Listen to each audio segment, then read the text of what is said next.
विश्व की 70% टेक्नोलॉजी कल ने जापान की है, जहां कोई देवी देवता नहीं है। रोज जब हम अंधविश्वास के ऊपर चोट करते हैं तो न जाने कितने लोग हमारे ऊपर प्रहार करते हैं कि राजकुमार सैनी किसी जाति का नाम ले रहा। साथियों, जिन जिन लोगों ने भगवान बनने का प्रयास किया, आधे से ज्यादा जेल में जा चुके हैं और बाकी के लोगों को अभी जाना है। आप चिंता मत करें। इन लोगों ने ऐसे ऐसे प्रपंड महल से बच्चे बना दिए, आदमी की गर्दन पर हाथी की गर्दन लगा दी। इस देश को सूर्य को बंदर निकल गया। जो इस देश में ये चीज साबित करने वाले थे, कसम से मां कसम, ये देश आज भी वहीं खड़ा है। बदकिस्मती देखिए, जो बाबा साहब ने नारी शक्ति को संवैधानिक जरिए शिक्षा का अधिकार दिया, पति पिता की जायदाद में अधिकार दिया और अधिकार दिया, राष्ट्रपति बन सकती हैं, प्रधानमंत्री बन सकती हैं, जज एसपी डीसी बन सकती हैं, लेकिन किसी मंदिर की महंत नहीं बन सकती। फिर भी 50% जो आबादी हमारी नारी जाति की है, वो मंदिरों की गुलाम हुई पड़ी है। जो उसमें पढ़ाया जा रहा है, जो नारी को पढ़ा दिया गया, वो अपने बच्चे को उतना कायर और डरपोक बना रही है। भी आज आपके सामने, वैसे तो मैं 1 साल पहले से बौद्धिस्ट हूं और आप सबसे भी अपील करता हूं कि आप भी बौद्धिस्ट बन जाइए और इस देश का निर्माण करिए। नमस्कार।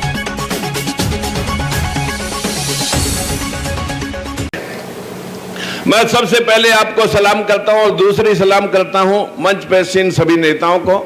लेकिन आज बाबा साहब के जिस स्वरूप को हम याद कर रहे हैं, उनका वंश आज यहां पर मौजूद है। आज भीमराव यशवंतराव अंबेडकर मौके पर मौजूद है। पूरा जीवन बाबा साहब ने अपने सारे बच्चे गंवा दिए, बा मुश्किल एक बचा था, उनका अंश आज आपके बीच में बैठा है।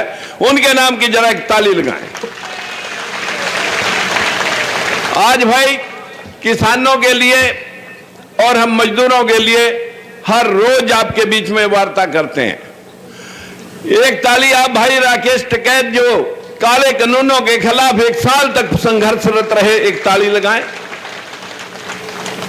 आज मंच पे जो सारी ऑडियंस बैठी है, भंते साहब बैठे हैं, भाई सुमित रतन बैठे हैं, जिन्होंने आज का पंडाल सजाया है, उनके लिए भी एक कस के ताली लगाएं।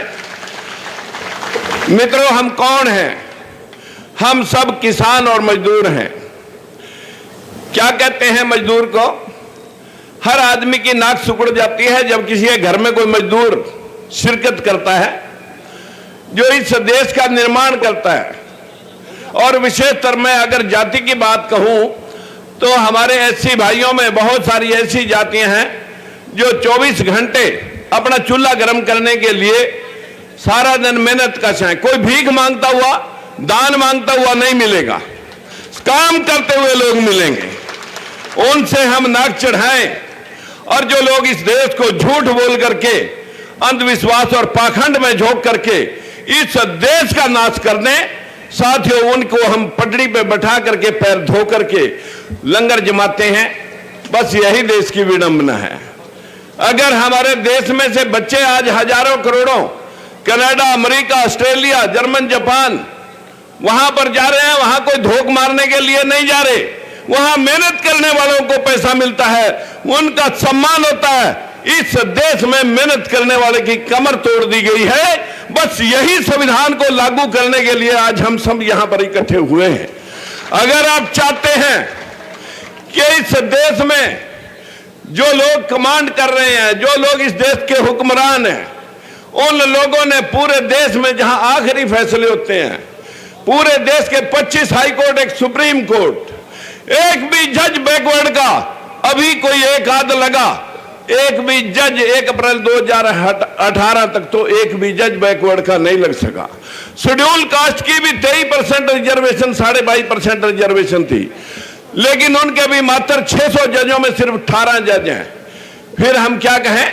इसमें तो सारी पार्टियां ली, हम किसी एक पार्टी को क्या कहें? बहुत सारी पार्टियों ने इस समाज को फुटबॉल बना रखा है। आप हर बार सरकार बदलते हैं, लेकिन सिस्टम आप नहीं बदल सके।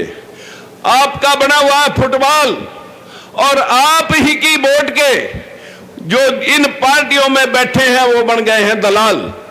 और आप गरीबी, बेरोजगारी लाचारी का आपको साथियों अभी तक नहीं है मलाल।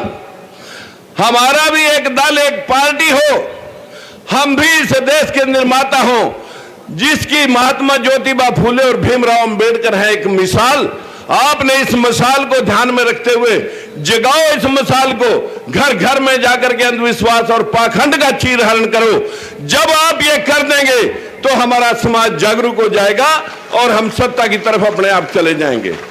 बाबा साहब ने कहा था शिक्षित बनो, संगठित रहो और संघर्ष करो।